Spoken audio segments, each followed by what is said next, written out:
Hello, keluarga Malaysia. Thanks for tuning in to Updates at Noon with me, Renee Fong.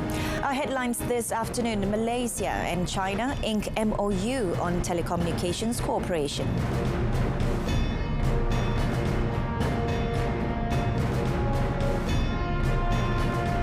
Six people wounded in latest school shooting incident in Auckland.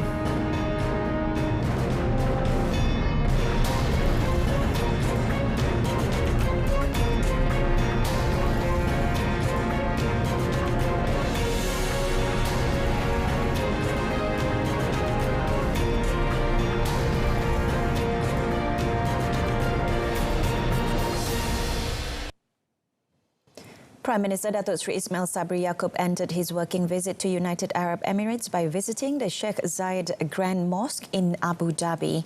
The mosque is one of the world's largest mosques. Upon arrival, the Prime Minister was received by Sheikh Zayed Grand Mosque Director General Dr. Yusuf Al-Ubaidli before being taken on a tour of the complex.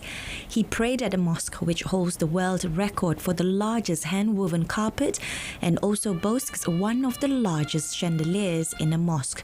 He also paid a visit to Wahad Al-Karama, a memorial to honour the United Arab Emirates' fallen heroes. He was received by Mater Family Affairs Director Sheikh Khalifa bin Tahanun Al Nahyan. The Prime Minister had arrived in the capital Monday for a 4-day working visit to UAE. He had an audience with UAE President Sheikh Mohammed bin Zayed Al Nahyan on Monday.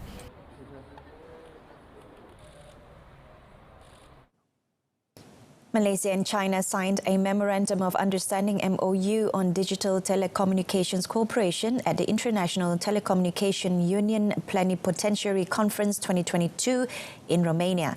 Communications and Multimedia Minister Tan Sri Anwar Musa said the MOU was signed by him and China's Deputy Minister of Industry and Information Technology, Zhang Yunming.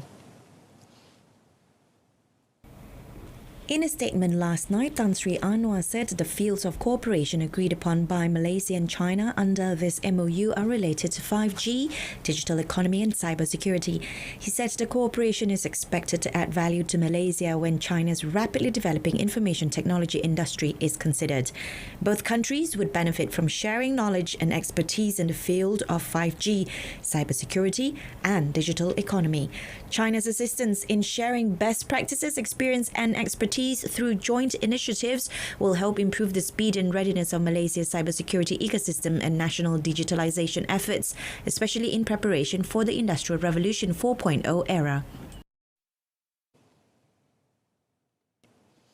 Malaysia has reiterated its support for the International Atomic Energy Agency IAEA in solving global nuclear technology issues and is ready and committed to working together with the international agency. Science, Technology and Innovation Minister Datuk Seri Dr. Adham Baba said that the IAEA played an effective role in encouraging the peaceful, safe and secured use of nuclear technology, and the country was proud of its collaboration with the agency under the Technical Cooperation Programme.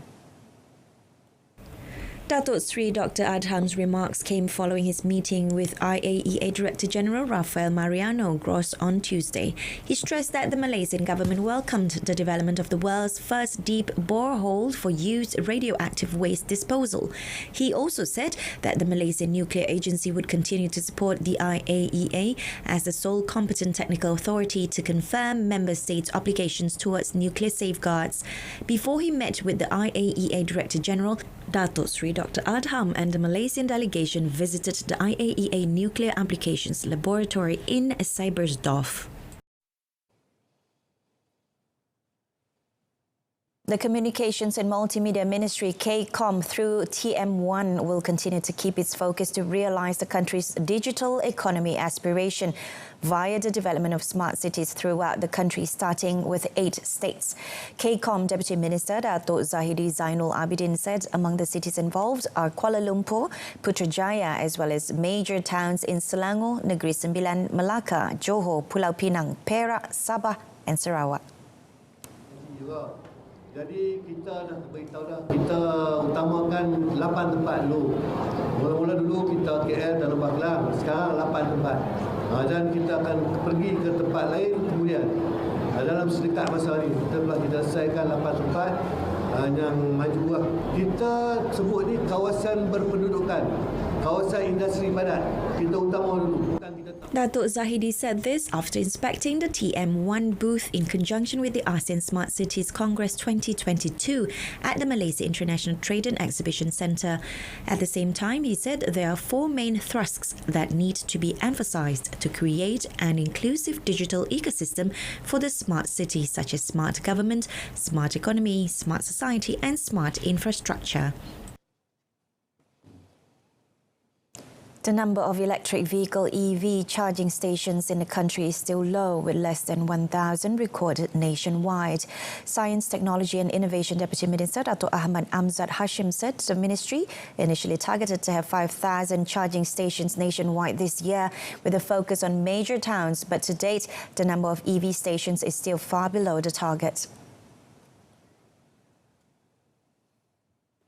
Kita mendapat permintaan juga daripada negeri-negeri yang lain yang bagi membolehkan kenderaan ini berjalan daripada negeri ke negeri, dia perlukan charging station sepanjang perjalanan itu. Jadi usaha sedang dilaksanakan oleh kerajaan dengan memanggil semua pihak-pihak yang berkepentingan bagi membolehkan kita melihat bagaimana kita boleh membantu insentif dan sebagainya supaya dapat diadakan lebih banyak charging station. The minister was met after officiating 6 DHL Express Malaysia electric vans in Kuala Lumpur. He said Mosque is giving emphasis on the technology to accelerate efforts to increase the use of electric vehicles and address the problem of increasing carbon emissions in the country. The new policy requiring employers to receive new foreign workers at the KL International Airport (KLIA) needs to be discussed with the relevant stakeholders before its implementation. The Malaysian Employers Federation (MEF) President Datuk Dr. Syed Husman said there should also be better clarity on the new policy to minimise hitches during implementation. In a statement, he said MEF was of the view that such new policy may give rise to implementation issues, as the 6 hours window is specified by the Immigration Department may be too short. He said, based on the new policy, foreign workers will not be released until their employers arrived at KLIA, adding the new policy did not specify who can represent the employers. Datuk Dr. Syed Hussein said the proposed policy of sending foreign workers who are already at KLIA on the next flight home, if employers fail to comply, will be very costly for the employers. Immigration Director General Datuk Sri Khairul Zaimi Daud in a statement said employers are required to wait for the arrival of their new foreign workers at KLIA to ensure that they have a legitimate employer. He said the employers are responsible for managing the documentation of the workers and verifying that they are the employers of the workers concerned.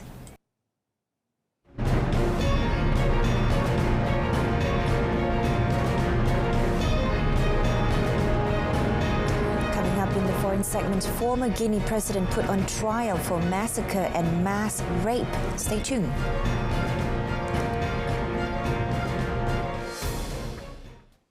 Six people were shot at a campus in Auckland and on Wednesday that houses 4 different school programs, prompting lockdowns and evacuations as the police descended on the scene.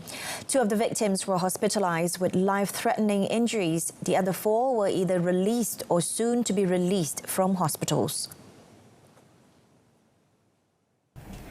Darren Allison, the Assistant Chief of the Auckland Police Department, all of the victims were adults who had some affiliation with the school without specifying their ages or their occupations.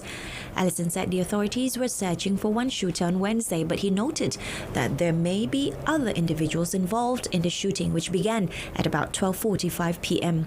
He added that the police department was still investigating whether the shooting was targeted or random. The Auckland Police Department asked parents to meet their children at a church close to the school school complex. The shooting comes as Auckland has been grappling with more than 2 years of elevated gun violence, a rise in violence that began early in the pandemic. Prior to the pandemic, homicides and gun violence in Auckland, along with a number of Bay Area cities, had reached historic lows. However, by mid-2020, gun violence was on the upswing, and the usual refuges of school, community centres and violence prevention workers were largely unavailable. By the end of 2020, 102 people were killed, 24 more than the year before.